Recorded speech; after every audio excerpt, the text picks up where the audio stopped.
Sunday motorman LEEANN Kaplan. So you don't want to miss that either. As always, with the news, Leanne Tweeden. Good morning, Miss Tweeden. Good morning, McINTYRE. That one in there, Randy Wang Sports. Don't eat at Dodger or Angel Stadium. And Bill Thomas, dependable KABC traffic. Talked school bus on Interstate 5 in Orange County. Tomorrow night, the Comedy Store Festival benefiting the California Fire Foundation is happening at the Fonda Theater. Hosted by KBC's very own Dr. Drew and KLOS's very funny Fraser Smith, the festival is going to support, of course, those who lost everything in the terrible wildfires. Stars Mark Maron, David Spade, Bobby Lee, and many more. Tickets on sale at AXS.com. So have a laugh and do some good in the meantime. We'll give some tickets away to see Styx later on this hour. Ladies and gentlemen, this, of course, is my final broadcast after 22 years here on the air at Talk Radio 790 KBC.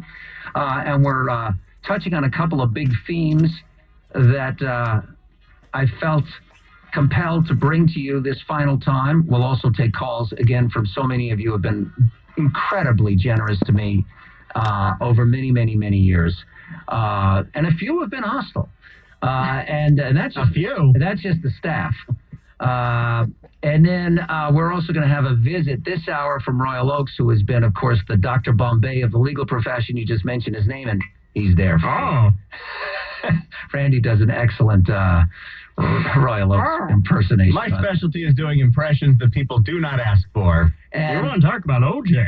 And then in the next hour, Jamil Shah Sr. will be with us. If you have not heard Jamil's story, it's compelling to say the least and infuriating. I can't wait to meet him in person. And heartbreaking. And Conan Nolan will be with us. And in the 9 o'clock hour, the great Tierney Stoughton, 8-time Grammy nominee, one of my all-time favorite performers, artists, and people. And her wonderful musicians will be here as well. So, and it is Bring Your Wife to Work Day, so we may hear from Penny Pizer as well. Yeah. So let me say a couple of things, and then we'll go to the phones. A couple years back, the great historian Richard Brookhiser wrote a book called Washington's Rules for Civility. And he didn't mean the city of Washington. He meant George Washington. And George Washington, when he was a young man, he had notebooks, and he wrote down over and over and over again these 16 rules of civility on how to interact with other people and behave in public and establish your reputation amongst your friends and neighbors and fellow countrymen. And he was a young man when he was doing this, and he wrote them over and over and over again until they became part of who he was. And they really were part of who he was.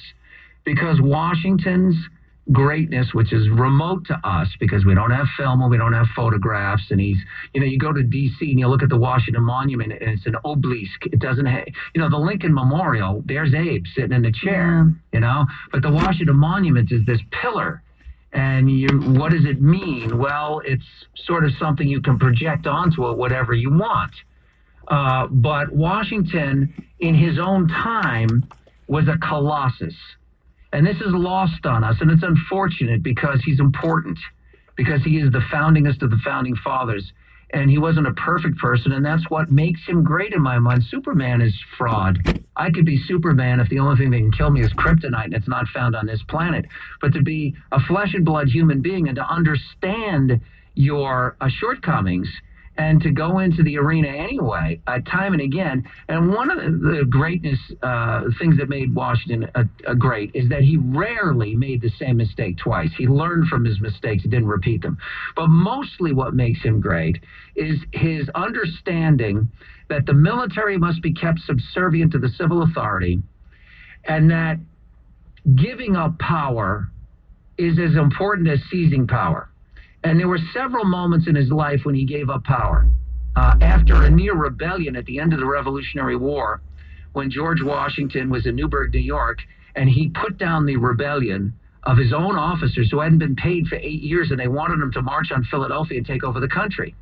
And instead, he pulled out a note from Congress, which he knew would mean nothing, but he waited until the right moment, and then he pulled out his eyeglasses, and he struggled to put them on, he struggled, and he had never worn his glasses in public in front of his soldiers. He only wore them around his intimates. And while putting his glasses on, he said to the soldiers, "You must forgive me for my use of spectacles. I have grown blind in your service and not merely old."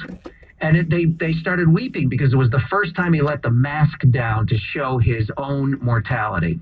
And at that moment, he hopped the horse, he ran to Philadelphia, and he resigned his commission from the army. He turned in his sword, and he went back to being a citizen of the United States, a private citizen. And when King George III, by the way, heard about this, he said, well, if this is true, he'll be remembered as the greatest man who ever lived. Because the soldier on horseback at the end of a successful revolution always takes over the country. You don't give up power and then go home. That's what he did. 8 years later, he got called back to serve as President of the United States. And at the end of his